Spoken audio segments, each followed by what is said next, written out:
I saw the city in the deep, deep distance that was dark green and all these lights flickering and clouds flowing over it. And this all started after tremendous geometric patterns that are incredibly rapid that you cannot describe to anybody. They're so fast. After those had slowed down, I saw this city in the deep distance. So I was sort of watching that, and then this ball of light goes right past me, right in front of me, like, what was that? It didn't scare me, except it was so close. After that, I started looking around. It's like you're in this place, and you're going, why am I in this place? And then I noticed that there was this woman off to my right with a real long nose. She had green skin. She was turning this dial, and I realized she was turning the volume of lights up and down on the city in the distance. And as soon as I looked at her, she noticed I was watching her. And she said, so what else do you want? I said, what else do you have?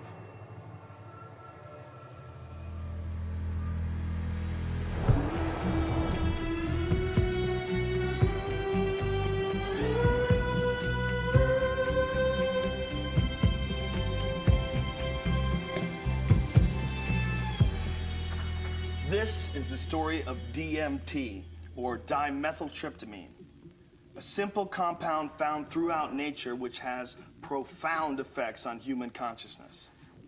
One of the things, besides what it does, one of the things about DMT that always fascinated me was the fact that it's such a simple molecule. DMT stands for dimethyltryptamine, N-dimethyltryptamine.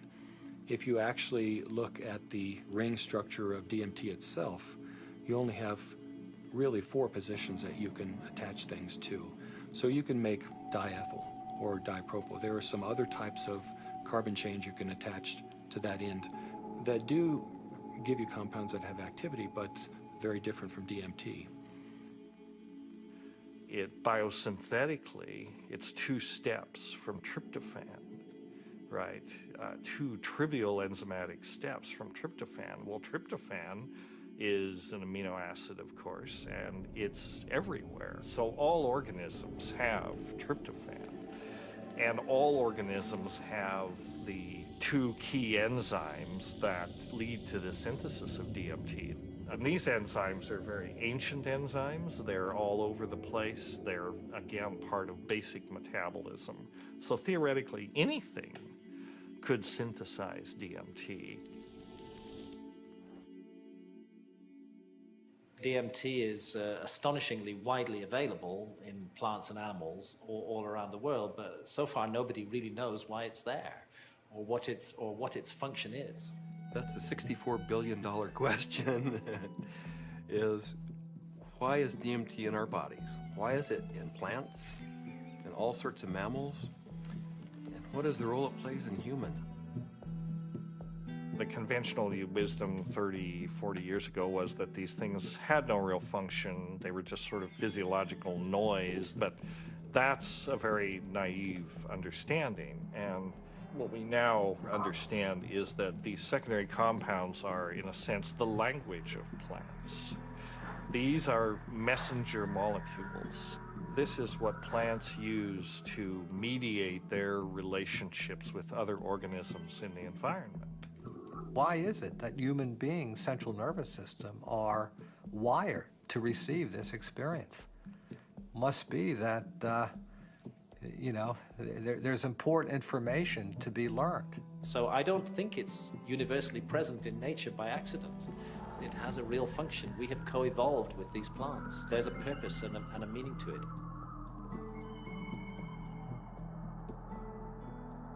So it really fits in with the notion that DMT may be the common molecular language, resonant language, among all living beings on this planet and maybe others as well. I can't think of a more powerful tool to explore the whole question of what is consciousness. these substances are tools that can be used to expand awareness in all areas of life and apply that expanded awareness in for the betterment of people's lives and their communities, their families, and our society.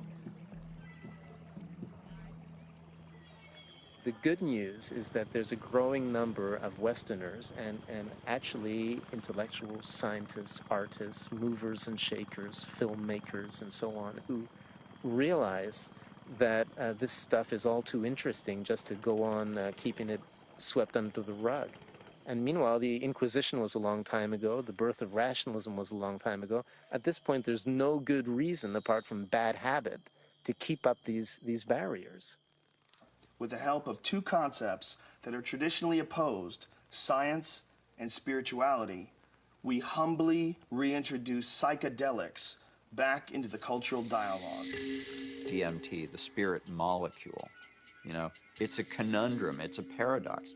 What the spirit is the inner world, the molecule is the external world. So the psychedelics or entheogens take us from the science to the spirit. I was drawn to the pineal gland, which is a very small organ in the center of the brain, which has always been an object of interest and even veneration for a lot of esoteric physiological disciplines. I thought, you know, it wasn't totally crazy to presume a pineal site of origin of DMT. Which, you know, fit in nicely with my theory that the pineal was somehow involved in naturally occurring mystical states. This hypothesis proposes that the pineal gland at certain times, when it's under a specific stress or stimulation, it releases a significant amount of this hormone, DMT, and it's that hormone that facilitates the entering and exiting of the soul in the body. This is what the Jewish sage mystics have been describing in a coded language for literally thousands of years. Through meditation, through fasting, chanting, any number of techniques, there might be a burst of endogenous DMT that was correlated with mystical and near-death experiences. And I had this theory that there is a big similarity between psychedelics and experiences that were possible with a lot of meditation. And that was one of the original findings that led me to start looking for a spirit molecule, for a compound in the brain that elicited mystical experience.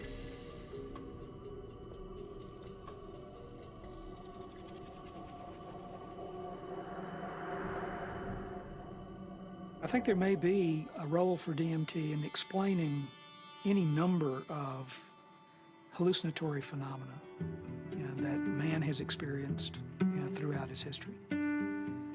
Creativity, imagination, dream states, changes that occur due to isolation, trauma, starvation, all of which produce hallucinatory phenomena.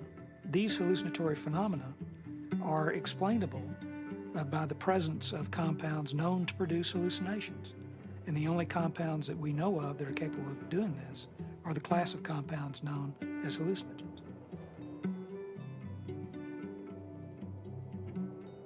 When thinking about spiritual states, I think endogenous hallucinogenic compounds and molecules that the brain can potentially release are probably very relevant to this topic, because on one hand, they may really help us to elucidate what is the neurochemical mechanism of these experiences. I mean, if we can say that there's a release of endogenous opiates, or we can say that there's a release of dopamine or something like that, and we can measure that release and we can see where in the brain those different molecules go, what receptors they activate or deactivate, and hence we can really learn a lot more about what these experiences are, because it really can allow us to match up these experiences that people have with hallucinogens, as well as understanding where they are related in the context of the brain's receptors and the different parts of the brain that may or may not become active.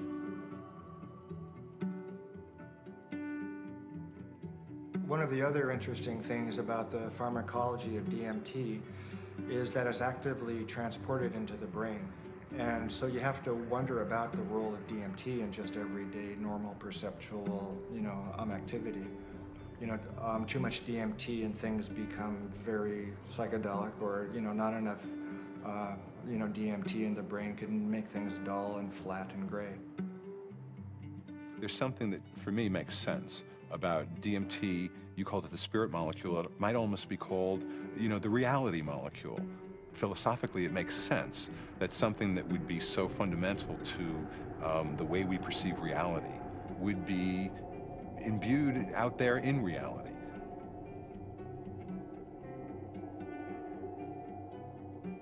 There was a sense around it that there was something special, that it wasn't like anything else. There wasn't like other psychedelics. Its intensity and speed was such that it really produced a different kind of response. I mean, I remember almost getting the sense that it was kind of like a psychedelic bungee jump, that there was a kind of raw leap into this rapidly changing environment that was very different than the more gradual approaches of other psychedelics.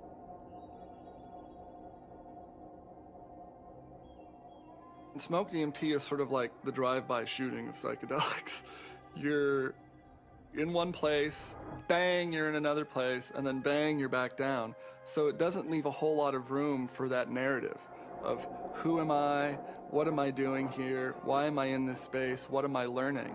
It's almost like there was too much information to process in that few minute span to integrate once you drop back down. Dimethyltryptamine, when it is administered, has a very rapid onset and a very short duration of action. This is because it's very rapidly broken down by the body so that it can be cleared. DMT is rapidly degraded by an enzyme in the liver called monoamine oxidase, or MAO. That's the reason it's not active when you take it by mouth. Whereas psilocybin, when you take it by mouth, it's not broken down by monoamine oxidase very quickly at all. So it gets through the liver and passes on into the bloodstream and into the brain.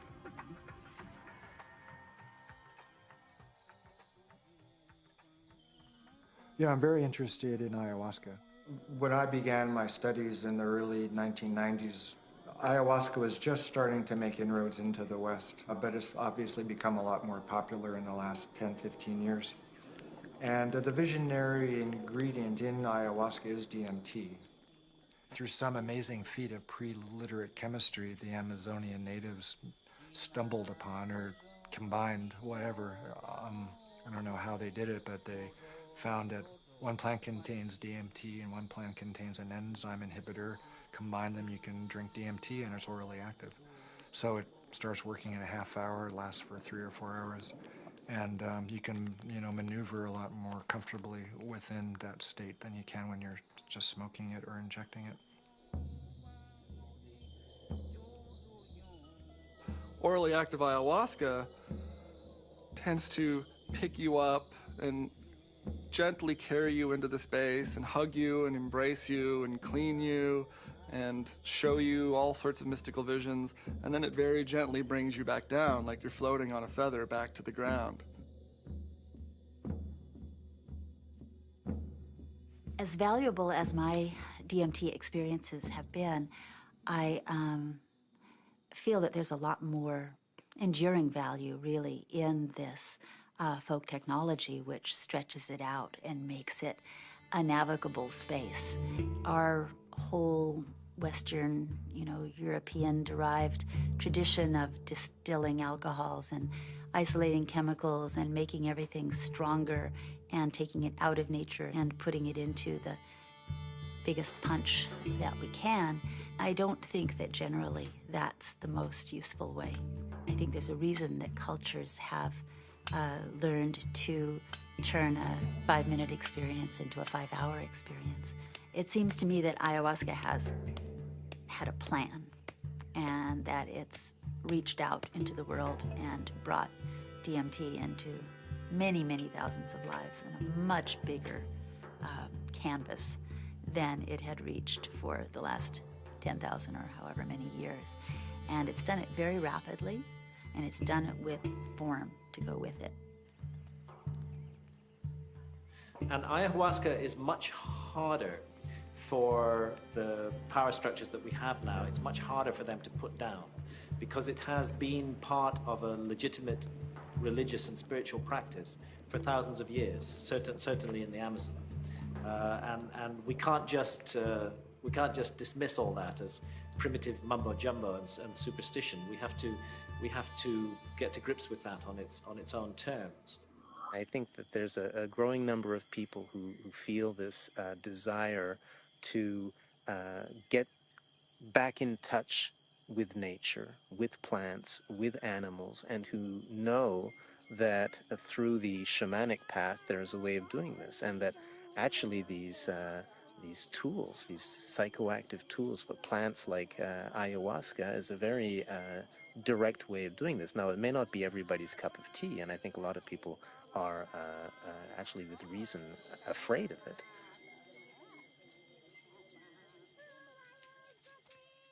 I think like a lot of people in my generation, I first heard about DMT through Terence McKenna. And it was a very funny way to become aware of such a powerful and interesting and anthropologically rich topic as a compound like DMT, because it really became more, it was almost more of a concept than something that people were necessarily taking. The DMT flash makes it clear that disembodied consciousness is a possibility. I think that the whole tension of history and the tension of life seems to be about the shedding of the body. Terence was he was a good promoter. Basically, he said it's the ultimate metaphysical reality pill. And even though it's not a pill, but I thought that was a pretty good characterization after I took it. It seemed to be of a different order than LSD and mescaline and some of the other things that were around. DMT really did seem to be a whole other level of experience.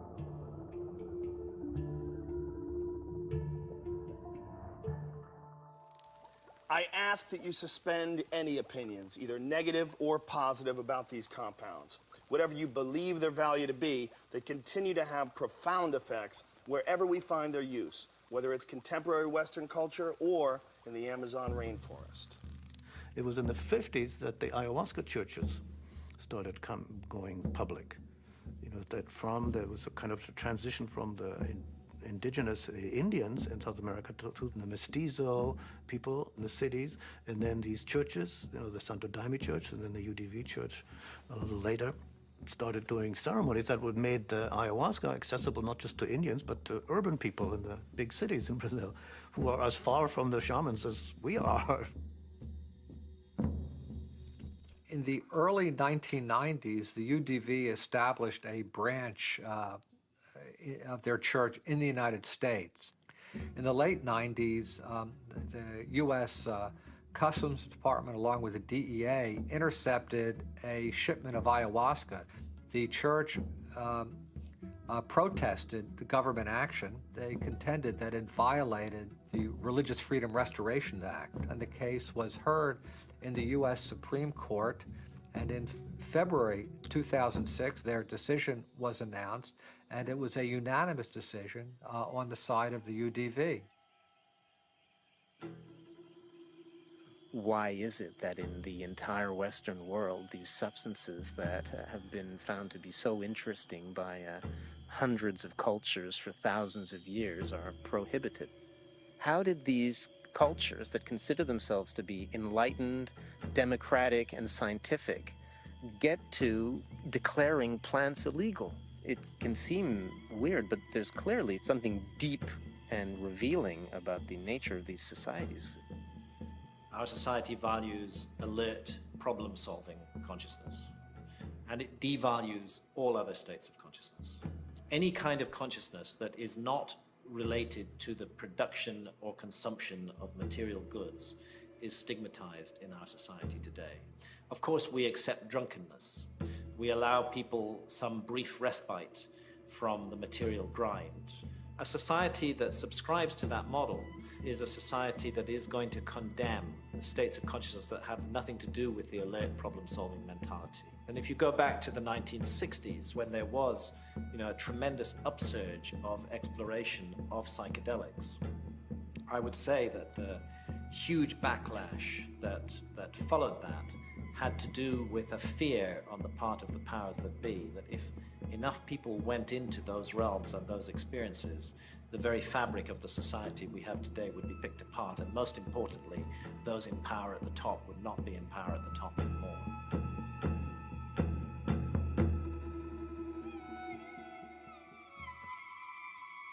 There was an optimism that was ungrounded, that Vietnam was happening, that all this real stuff was going on, and that the psychedelic movement wasn't really addressing that in a real way, and that Timothy and that bunch sold us a false a bill of goods that didn't really work.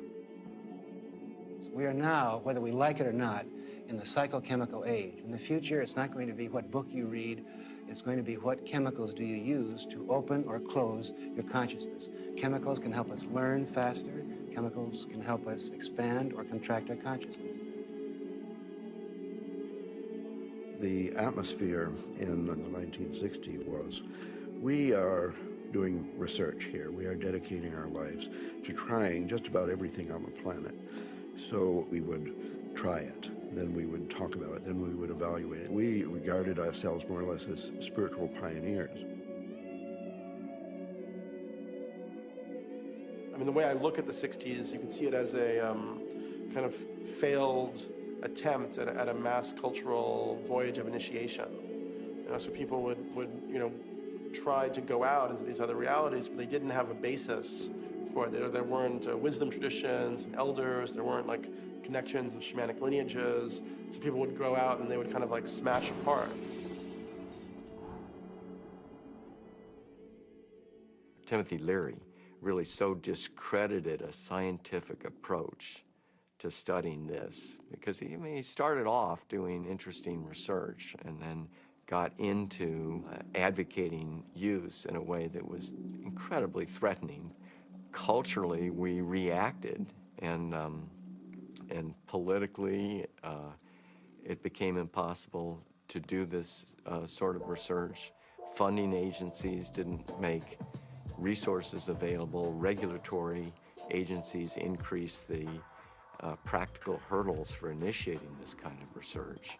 And I think people who had interest in research of this type largely were discredited because of their interest in the research. Social, political, scientific issues that came together pushed these drugs out of the scientific marketplace.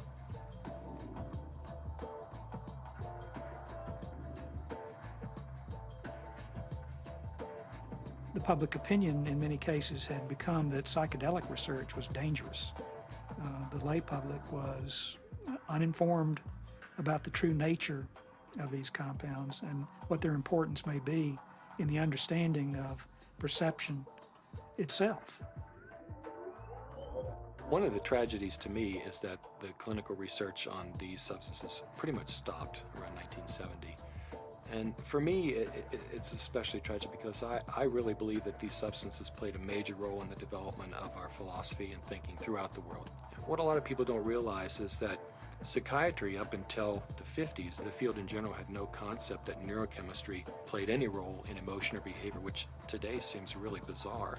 And the discovery of LSD and its potent effects on the human psyche occurred almost contemporaneously with the discovery of serotonin as a molecule in the brain.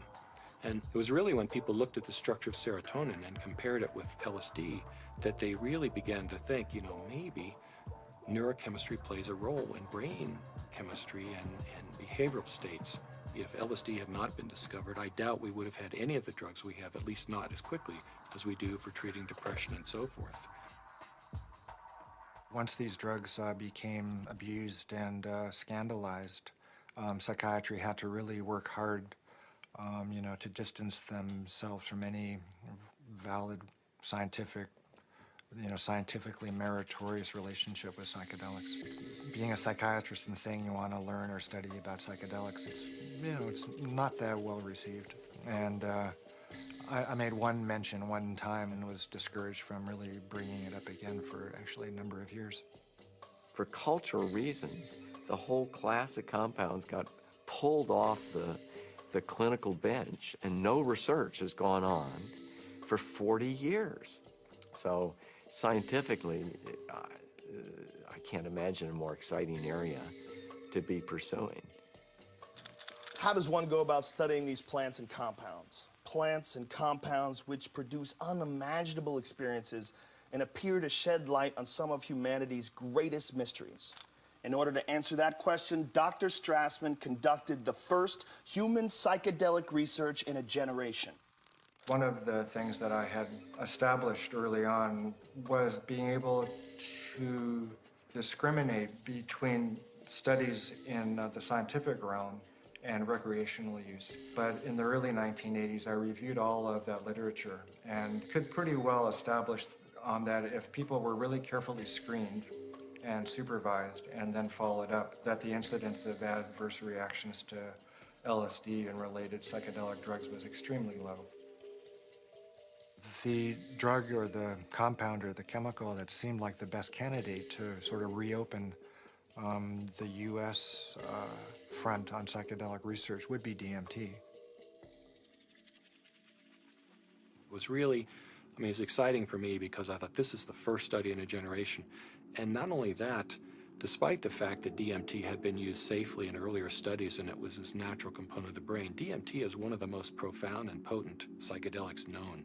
So it wasn't just an initiation of clinical research, it was a reinitiation of clinical research with an extremely potent drug. I was of the strong opinion that you could do these studies, and Rick agreed. So we had a number of discussions, and at some point the discussion came up, Dave, what if I do all this paperwork and spend all this time and get to the end of things and I'm ready to go and I can't get the DMT? And that was a real possibility because DMT, clinical grade DMT, wasn't a chemical you could just buy off the shelf somewhere. And I told Rick, if you get to that point and no one will make it, then I'll do it. And ultimately Rick got to that point and I made it. The design of the study was fairly straightforward. Give people DMT and measure as many variables as possible.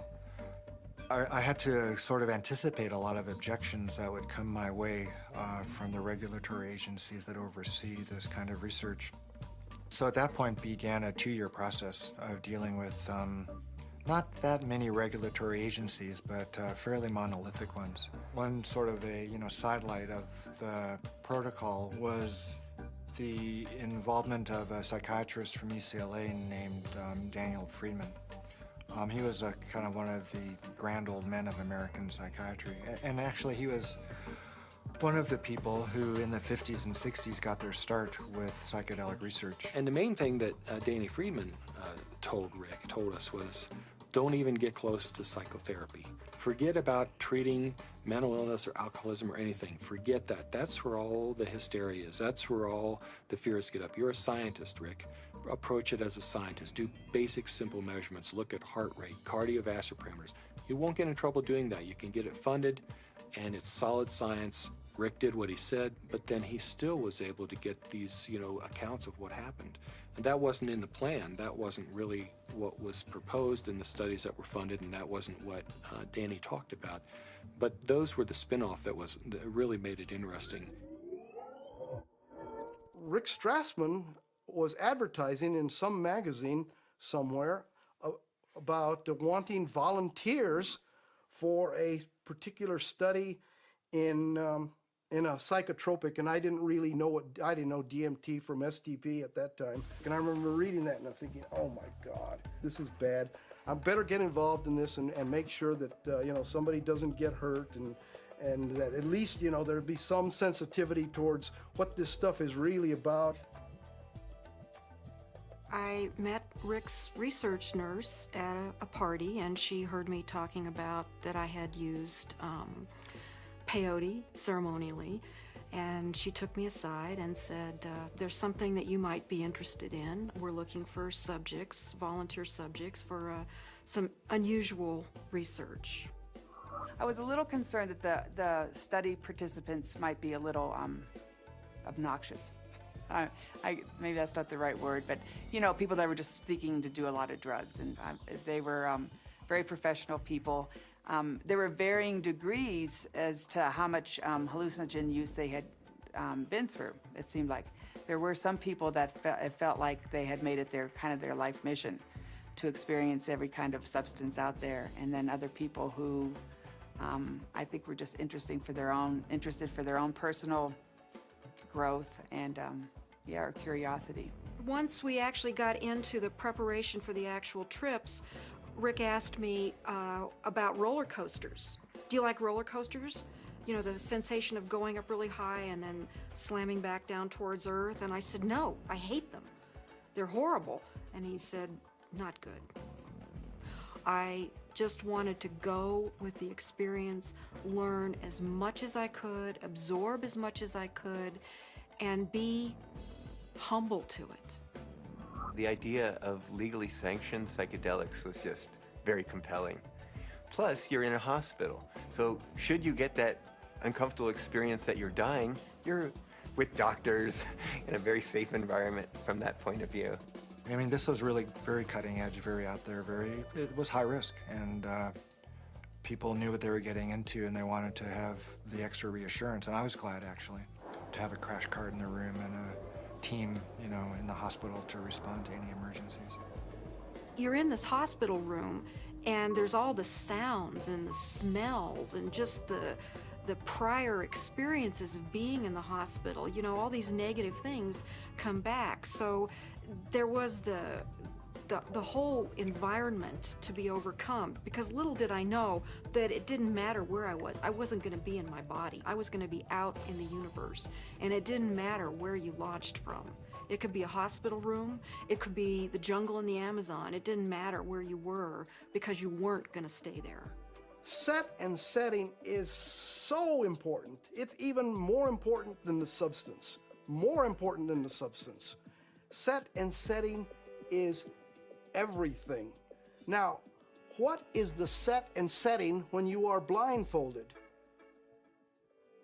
The set and setting is not what you're seeing. You're not seeing anything. The set and setting is your internal self.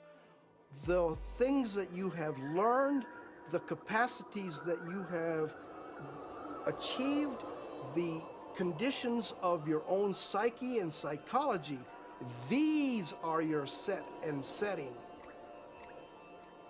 It's the medicine combined with or interacting with the set and setting that creates an effect of safety, of trust, of comfort, and of resourcefulness that makes it possible for you to take some big leaps and receive some big gifts. And if that's not there, you just get terrified. So I didn't really have physical fears so much that they would die or have a stroke. I did have some fears about people's mental health, you know, especially with some of the higher doses.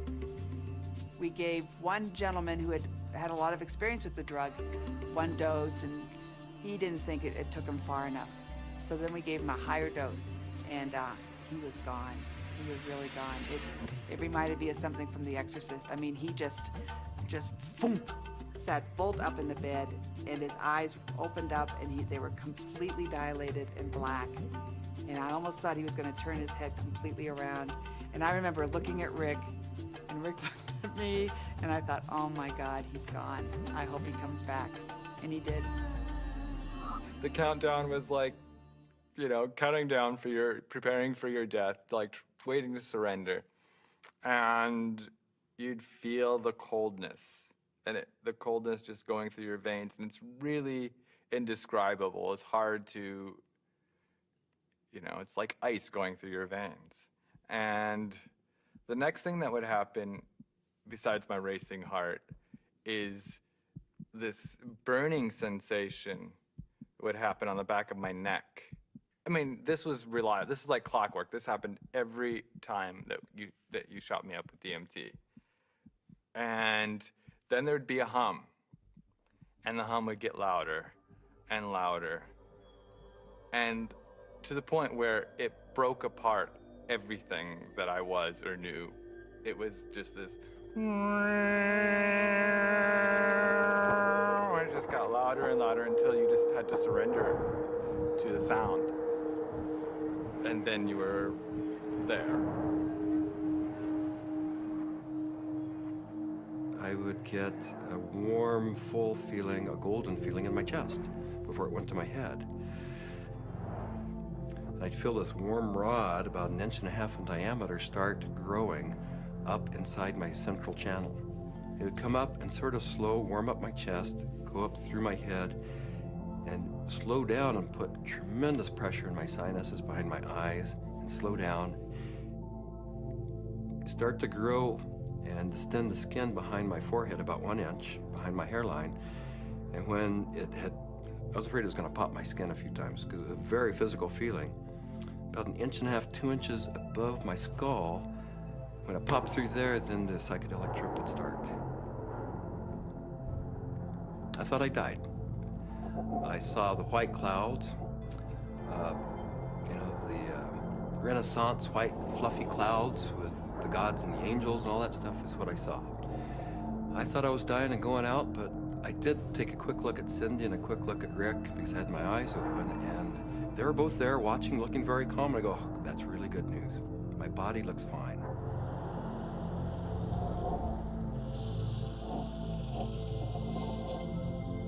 So I didn't know whether it was my birth I was re-experiencing, my death which was yet to come, because I know that time crumbles. The linearity of time is totally meaningless in these states.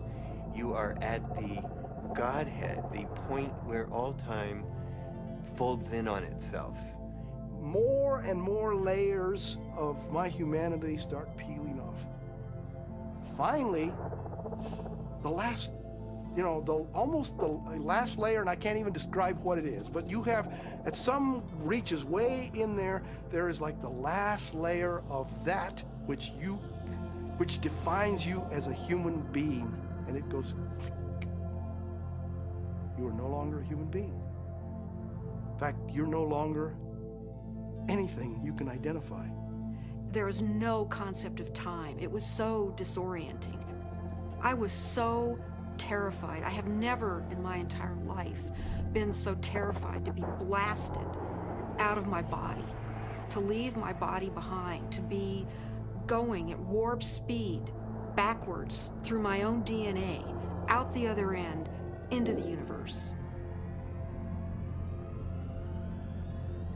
And so I went right into this white light.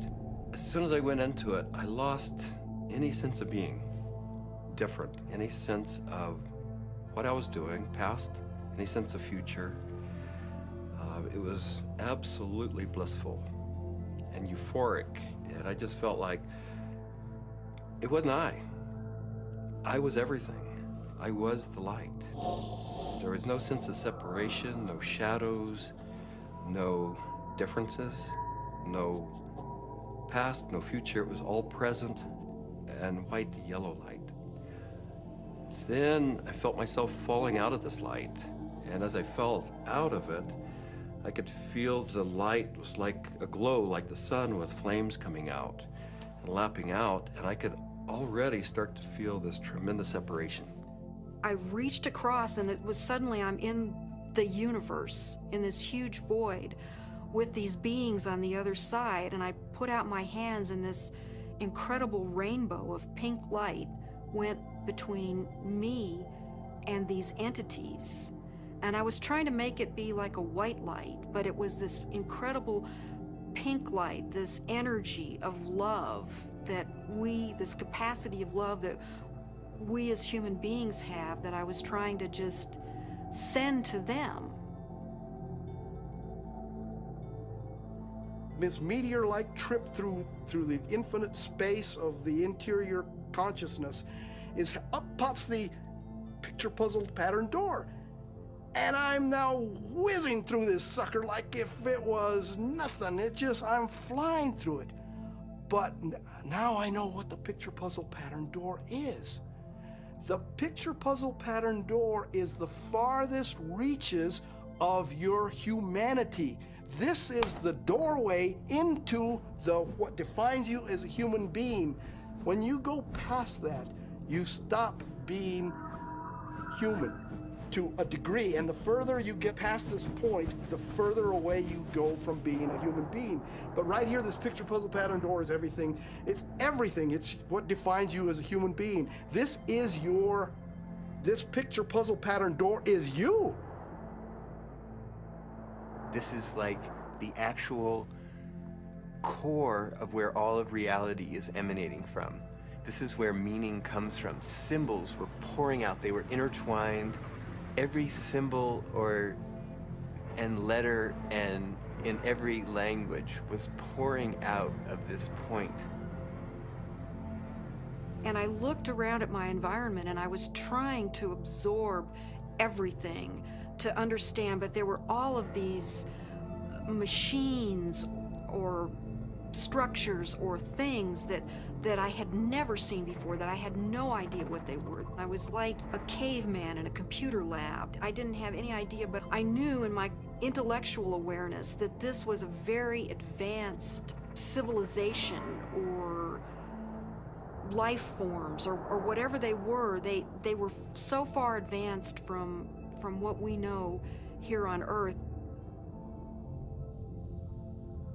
There's one state in it, I call it the hobby horses, and they're interlocking, reticulating, vibrating hobby horses, and I use that's what they seem like to me. They interlock, and they form a visual pattern that seems infinite in scape. And then you're on the inside, outside, inside, every side, and so it's less possible to use, words sort of start to escape you.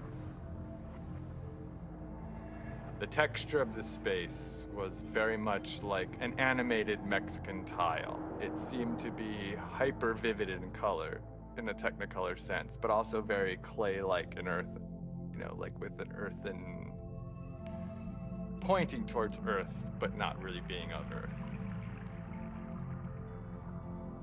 And there was no I. There was just a sense of a witness being suspended in this incredible vaulted space, like a cathedral made out of stained glass of all imaginable colors, unbelievable brilliance and saturation of color.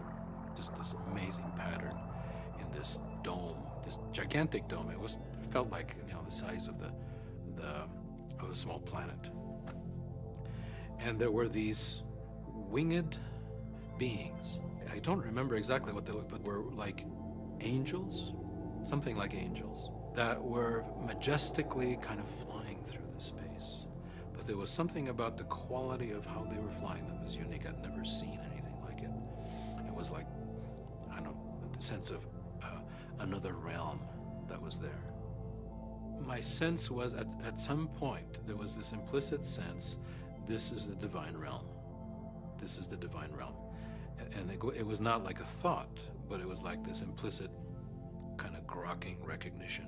It was all very, very impersonal until I got to the space where I realized that I was in the area where souls await rebirth.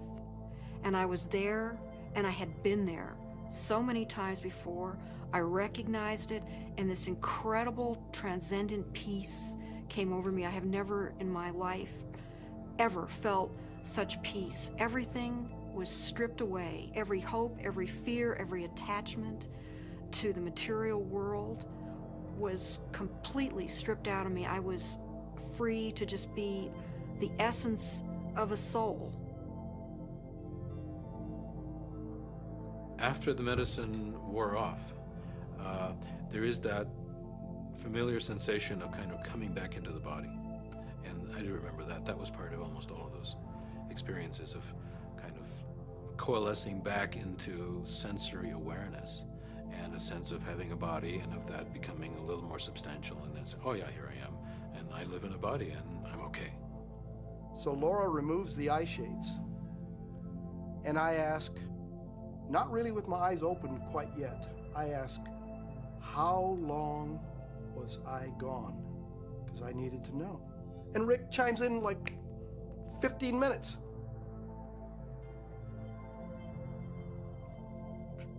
for a moment, I'm shocked. I'm like, you know, mind, you know, has to try to catch up, because now the whole cognitive dissonance of the experience has to catch up.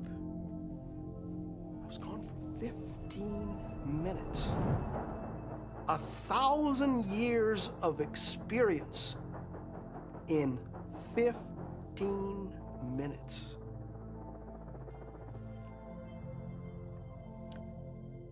Well, to say the least, it was profound. It was profound. I mean, it's amazing. I mean, it's amazing what a human being can experience in a hospital bed. I mean, they can experience almost the whole universe. You know, life, death, everything in between. This is not some recreational thing, and I don't believe anybody should enter this lightly. It is life transformative. It will perhaps shake you enough to realize, you know, that you need to be awake to the fact that you don't know, and that is the beginning of starting to know. What we see here is such a tiny part of what is real. I get really frustrated because, of course, there's no way to prove that where I went was deep space, that I encountered, you know, other entities, other life forms that exist in this universe. At some point, maybe our civilization will become advanced enough and we will throw off these anchors of impossible thought, that these things are impossible, that it's not, you know, that everything that exists where we can see it. I wrapped up the studies in '95 and really just had to take a break for a couple of years. I was aware of a growing sense of discomfort with what I was doing because I just couldn't explain it. And it seemed to me if I couldn't model and explain what was going on that I was doing and just, you know, bringing people to the edge of these kinds of experiences, it seemed like I ought to. That it was a little irresponsible to be sort of pushing people off the cliff like that without really knowing exactly what it was and accepting and understanding and feeling comfortable with that model. And, you know, I think what began dawning on me after a while once I stopped the study was that I was really dealing with a spiritual phenomenon. What do these experiences say about the nature of reality, the nature of our minds, or the function of our brain that we can so quickly shift into these alternate realities? Let's take a step back and consider how these experiences inform us about ourselves, our consciousness, and the symbiosis of the two. It started seeming to me that what was happening with DMT, particularly with respect to some of these reports of entering parallel or alternate or freestanding parallel sorts of realms of existence, is that indeed was what their consciousness was doing. The chemistry of their brain, which is the organ of consciousness, was being changed by DMT in such a way that they could then receive information that we weren't able to receive normally. Yes, there's the experiences from DMT and ayahuasca, and they have their function. But if we'll also look at what it enables us to see, it just rips that filtering mechanism away for a few minutes. And for a few minutes, you're immersed in sort of this raw data sphere of input, of sensory input, of memories, of associations. I mean, it seems like the brain builds reality out of these things, what you're experiencing, what you have experienced, and how you associate and synthesize these things together to tell yourself a story, essentially, about what's going on, where you are in space and time.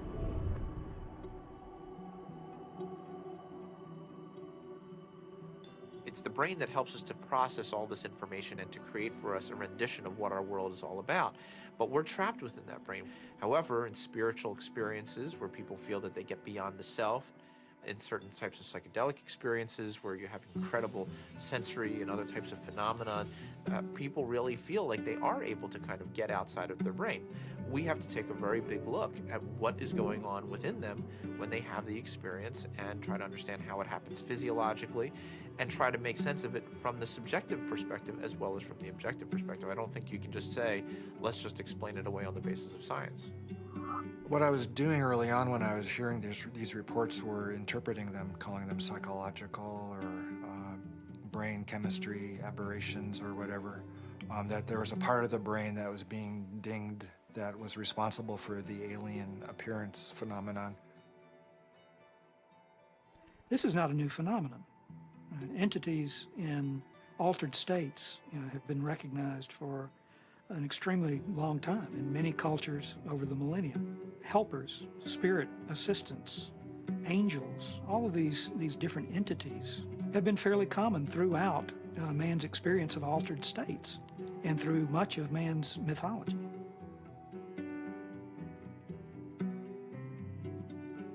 I don't think it's out of the realm of possibility that people are in some way interacting with some sort of an intelligence or sentient being or something that exists at some level that's not in this three-dimensional physical plane. I'm looking at it from a sense of, okay, is the drug healing you? Is it helping you? Or is it giving you the tools? What are you bringing back? What you bring back, I think, has to be something more than there are these entities out there. The best psychedelic explorers are people who realize that even the truths they see on a trip are not truths, but new models, new what-ifs, alternative frames. Unless there is a map and a clear methodology, then one will just have a variety of different experiences. All these various experiences that have been reported from NDEs, near-death experiences, alien abductions, alien encounters, sexual ecstasy, I believe all of these experiences, in fact, are fractals. If we understand the concept of fractal geometry, no matter how small it is, it contains everything that is in the larger picture. And thus, that validates profoundly all these various experiences. Discount the phenomenon as hallucinatory or imaginary. I think it's maybe more useful to look at a mechanism of action. If it is real, then perhaps how does it work?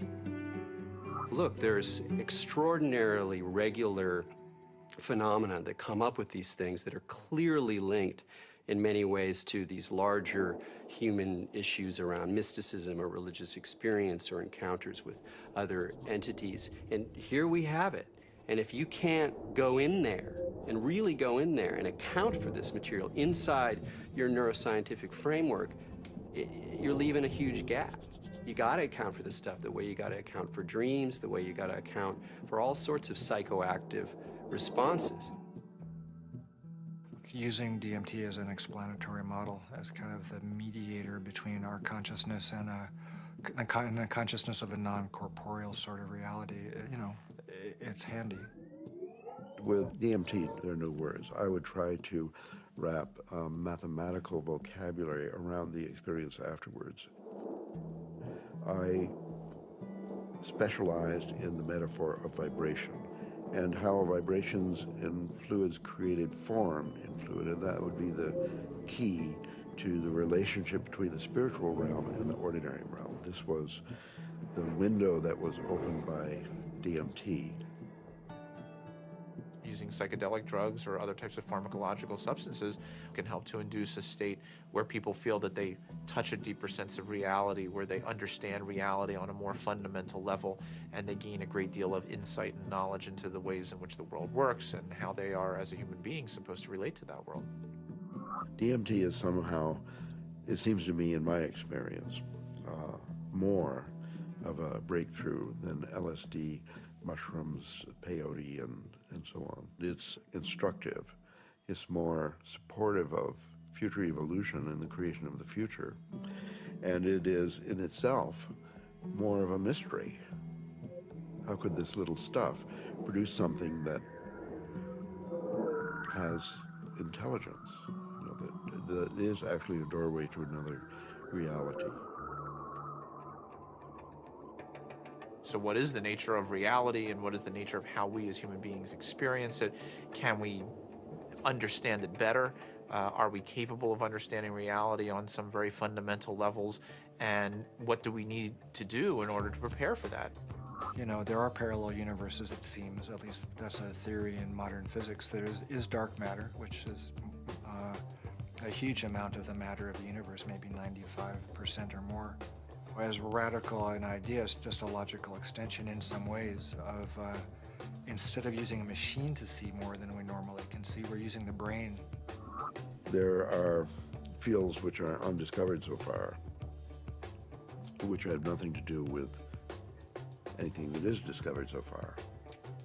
The gravitational field, you know, was unknown before the year 1604. The electromagnetic field, unknown before the year 1830 or something. All of these, what we call the fundamental fields of mathematical physics, are new discoveries. Dark energy is also even newer discovery, and beyond that are maybe more discoveries yet coming beyond our cosmos itself, in higher dimensions, as they say. I still don't have very much use for the concept of God, but I do believe that there are higher levels, transcendent levels of reality, and I'm actually now starting to really believe that the brain is not the source of consciousness, is not really who we are, but it's more like a radio tuner for something way bigger. Are these experiences, spiritual experiences or otherwise, are they created by physiological processes, or is the brain itself responding to something that's going on? And the fact that somebody may actually find a way of turning on their brain to spiritual experiences, again, I mean, I'm not sure that that necessarily diminishes the reality or the realness of what those experiences are about. If the pharmacology or the psychopharmacology of psychedelic experiences turned out to be essentially the same as religious or spiritual experiences, it would help us to understand where these experiences are occurring within the human brain. I'm actually quite convinced that we're probing the biological basis of moral and ethical behavior. I think these primary religious experiences really are at the bedrock of the world's religions. The research and knowledge and speculation about the pineal body and DMT is in fact the hand of God that is interacting with our natural evolution to stimulate and accelerate the process of redemption of individual and of collective global enlightenment. Because of my ayahuasca experiences, I consider myself a spiritual person. I know things now that I could never have known otherwise. This experience is so familiar for a lot of different people, and is so easily acquired, and so much information comes with so little effort that it is a kind of a miracle. It's a miraculous way for us to transcend ordinary reality and obtain maybe an intimation of what's necessary for survival. Ranging from new forms of medical treatment to a better understanding of the universe to life-changing spiritual revelations, these natural tools offer us the ability to seek greater knowledge. Tools that could positively affect life on our planet. Let's answer Dr. Strassman's question. If so, so what? Because of the collapse of consciousness, spiritual and scientific knowledge split apart. Both these modes of knowing have to come together. In other words, science and technology, from a traditional religious perspective, is not an extra. It is part of the process by which humanity is going to evolve into its next stage. How do we find like the right form for psychedelics in the future? I mean, assuming that psychedelics are part of the human future, right? For that, at the moment, they're still, generally repressed and suppressed and legal. If that were to change, how would we begin to construct a kind of system that would allow for a kind of rational and mature exploration of psychedelics? I think that the name of the game is to show science the pertinence of this somewhat outlandish realm. And it's not just crazy stuff. It shouldn't be considered as, let's say, not even worthy of interest or illegitimate. I actually think because it's declared off bounds, it just makes it interesting to start with. But one doesn't want to throw out the baby with the bathwater, and I think it's really important to stay faithful to science. What does it mean? Why is there a part of the brain that seems to be, for lack of a better word, a God detector? What's the evolutionary advantage to having some part of the brain that seems to, trigger and mediate experiences of the transcendent? The Kabbalah is revealing to us that the pineal body is actually the very edge of the higher dimension that is penetrating into our lower dimension, and it is located precisely in the middle of the brain. I can remember reading about Descartes, thinking that it was actually the interface between the spiritual dimension and the dimension of matter. And I remember studying that as a foolish idea from our history. And now it seems actually like a very interesting idea. What we are looking for out there is really in here. It is the doorway. It is the gate. So we focus on the transformative effect of the psychedelics. But it's also true that the reverse is true, that it requires transformation in order to embrace psychedelics. It's one of the tricky paradoxes of postmodernism that psychedelics both require and produce a transformative effect. We have severed our connection to spirit. That's what our society has done. It has sought to persuade us that the material realm is the only realm, and the only way we're going to recover is to reconnect with spirit. And I truly believe we need the help of the plants in order to do that. Part of our work is to respect these medicines and then to change the culture enough that people doing them can be respected and held. And not everybody needs to do them. Not everybody should or wants to. But that it isn't pushed to the side. And so part of that does involve then research, because that's how in our reductionist society we validate things. With the passing of the years and the opportunity for sober reflection, I think there's a growing appreciation that there may be something to gain from studying these compounds, that there's a lot we can learn, and there may very well be treatment models, particularly for patient populations for whom conventional treatments are ineffective, for whom the psychedelic model, when utilized optimally, may provide great benefit. I think the most important thing that we could do right now that would be fairly straightforward to do is to ask and answer the question of whether ayahuasca could help people who have drug and alcohol abuse. And given that we know that DMT and similar alkaloids have a very strong effect on the same receptor sites that are involved in depression, and the notion that most people, in my experience, who use drugs and alcohol are self-medicating a deep depression or an anxiety.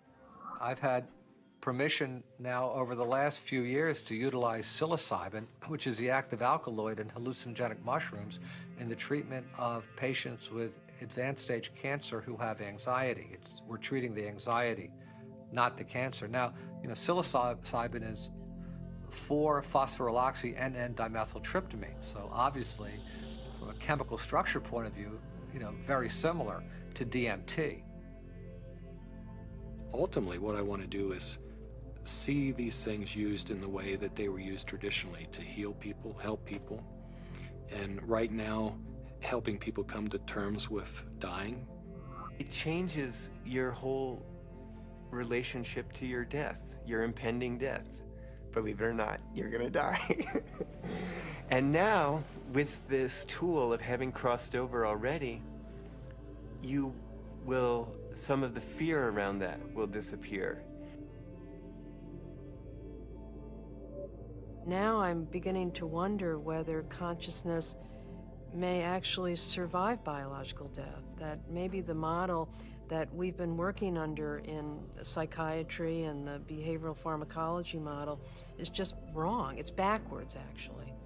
That consciousness is primary in the universe and matter is a result of.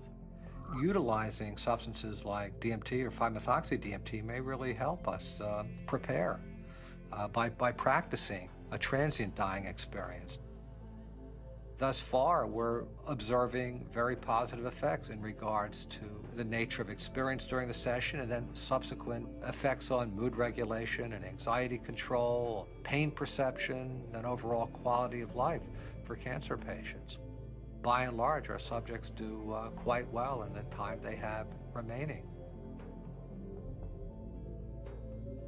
For those people who do come to terms with it, part of it is a recognition that these psychedelics open up a space that they weren't aware existed and sort of give them a vision of what could be past death, as well as a better perspective on the accomplishments they've made in life, a better feeling about what they've done in their own lives. But I think all people who have psychedelic trips and meditations and so on are poking more or less into the same higher realm and receiving some information from there. If we can develop this could be absorbed into ordinary science that we could approach with the scientific method and so on, then our intelligence, our capability of survival on planet Earth would be increased. I mean, we're a dying species. We live on a dying planet. We're killing the planet. So our disease is extremely serious, and therefore we're desperate to find new information, ideas, and so on that can transcend. We have to evolve, and I think our intellectual evolution may be predicated upon the psychedelic pioneers. It's so easy to change the world. I mean, and that's the kind of thing that you can see on psychedelics. If you don't get trapped in the beauty and awe of the psychedelic experience itself. You know, it's like looking through the chandelier of reality from a different vantage point. You know, you can now project through those crystals in another way, and it's beautiful. But, okay, now come back, you know, now come back. I think if I ever were to resume giving people psychedelics, particularly DMT, it wouldn't be just to kind of tinker with brain chemistry and just see what's happening. I think one of the things I also learned in the research is that you just don't want to give drugs and see what happens. That's a little, I don't know if callous is the word, but that's the first word that comes to mind. I think if you're really going to open people up like that, you need to do it for a purpose, not just for scientific curiosity. And, you know, I'd like to be helpful rather than just sort of smart or clever. To my mind, is this kind of two-edged sword of simultaneously opening up to the numinous world, to the world of messages, the world of spirits, the world of entities, and at the same time rigorously taking that material into the acid bath of neurology, into sociology, into the ongoing construction of reality. And that the wisdom that these things bring is this kind of very tricky mixture of authentic religious experience with gods and messages and clear signs, and a sort of remarkable mirror of the mind. The curiosity, perhaps the uniqueness of the human creature, is that we live in both realms. We have the ability for spiritual experience. and we have the ability for physical experience. The agenda of the spirit world, if there is an agenda, is to allow us to experience our full potential and to deliver our full potential. And maybe the choices that we are making right now as a civilization and a society rebound far beyond ourselves. And I think DMT is a forcible reminder that there's a lot more about reality, the universe, ourselves, the biosphere, whatever, that there's a lot more to it than we imagine.